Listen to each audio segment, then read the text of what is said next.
Hey, how are you? Well, if you hear the buzzing noise, that's my heater. I've got one of these Eden Pure heaters, and that works pretty good. That's how I heat the upstairs of the barn, but it makes noise. So it's too cold to shut it off. It's just a really cold winter we're having. So anyway, right off the bat, I wanted to thank everybody for the response on the barn project, because I mean, just a ton of views, a ton of comments and thumbs up, and really that's the kind of excitement that is great for me to be able to point out to potential sponsors. So this thing actually may get off the ground, which would be really cool. And I think that not only will it be, just kind of a bunch of cool videos on how to make things from start to finish, but once it's done, the idea of the barn is to be kind of a place to meet with other creative people and interview them. And I've got all these plans for it, and I'll share them with you in about a week when I also talk about the barn again, because I'm going to make some changes to the model. So that's in maybe 5 or 6 days from now. This week I made a lot of frames, and some of these frames are going to get silver leafed, and I'll talk just a little bit about them. I have made a video on how to silver leaf a frame, and I'll put a link on the screen. But in this video we're going to make a woodcut print, and the reason for me being interested in making woodcut prints this week is I'm coming up with a logo for the barn project, which I just want something real simple. And woodcuts, I just like them. They're so sort of clean and simple, and I like these as artwork. I think they look cool in a kitchen or a foyer or a bathroom. So today I'm going to make a woodcut of a flower painting. And if you want to make this flower painting, you can go to my website and search woodcut, and you'll find it there, and just print it out. And then I'm carving on MDF, and I'll talk more about that once we get started. So let's get to it. Once you've printed the image out, the next step is to cut along the black line. Basically, you're cutting the image out.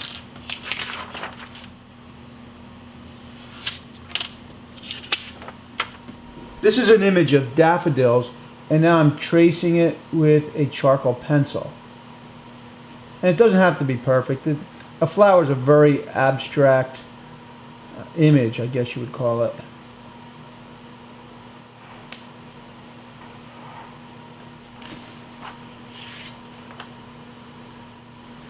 I can see the flowers through the paper, so I'm just trying to rub my finger where I know the outline is and transfer that charcoal pencil to the MDF.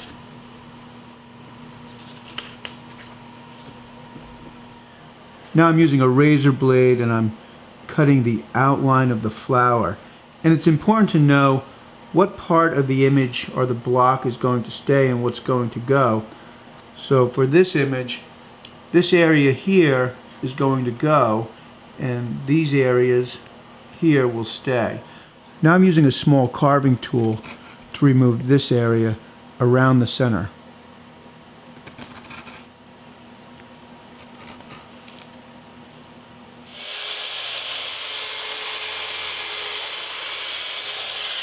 I just cut the image to width. Usually I do that before I start to do any of the carving, but this time I just didn't.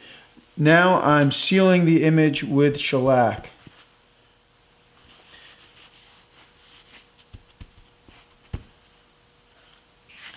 I'm using the shellac to seal the MDF so the paint doesn't absorb into the MDF when I'm making the prints. I sealed the print block with shellac, and then I gave it a light sanding, and then I also painted on a thin coat of water-based polyurethane, because I really want to seal that print block so it doesn't suck up any of the paint when I'm making the print, and also so I can clean the print block off with water once I finish making the prints. So while that's drying, I've come back up to the studio here, and I'm going to do a little work to this frame. I just finished putting the sizing down on the edge of the frame, and now I'm going to start laying down the aluminum. And if you want to know more about this, I'll put a link on the screen, because I've got a video that covers the whole process.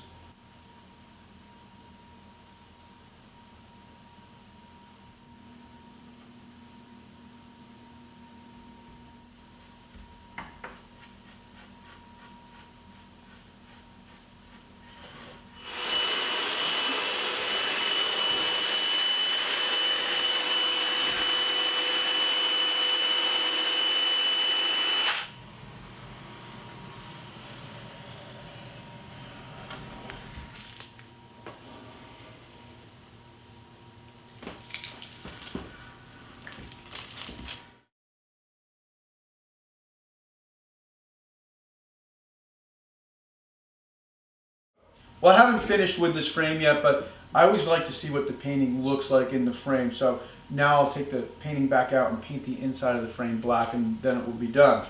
But I thought I'd talk just a little bit about the process of this painting real quick, because this isn't my painting, but I worked with the artist to come up with this way of showing his work. So he works on a very heavy, I think it's a 400-pound rag paper, so it's really thick. And he didn't really want to show it behind glass because he just didn't like the way it looks, and he wanted to show off the deckled edge. So this is going back years ago. We came up with the idea of mounting the paper to a braced panel, which is 1/4-inch plywood with bracing behind it, and then building a float frame and putting the painting in the float frame. And that really shows off the deckled edge, which is part of the painting. So I'll bring the camera over and get a better shot. This might be something that you want to try out if you paint on paper. I think it's a pretty cool process, and it works great.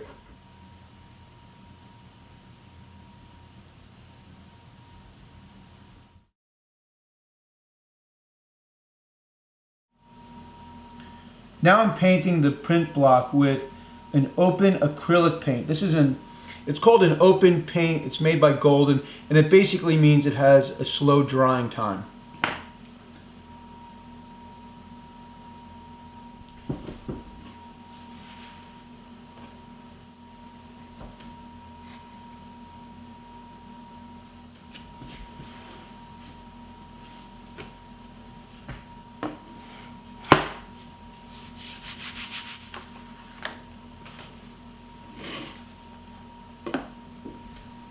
Well, I'm not really too sure what I think about this one, so I put a little green on the palette here, and maybe I'll like it if I paint the stems in. And that's the neat thing about a print.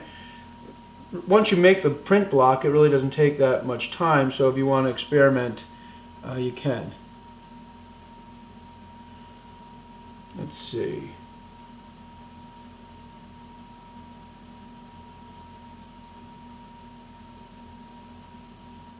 Alright, I think I'll leave it there.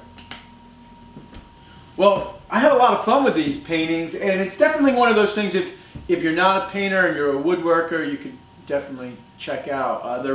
They're pretty easy to do, and once you have the block, then you can change the colors. I just find them to be a lot of fun, because it's almost like you can create a little picture book by creating maybe 8 or 10 little block prints. And also just the way you're dealing with very few colors, and you're dealing with space. So it's been a while really since I've made block prints, but really the whole idea was to try to come up with some kind of a logo for the barn project, and I think I'm pretty close with the barn there. And then I decided to do the horse, I guess just because the barn was there. Again, if you want to paint the daffodils, I'll make sure that this image is on my website. Just search Woodcut Prints and you'll find it there. I hope you enjoyed the video. Thanks for tuning in, and I'll see you soon.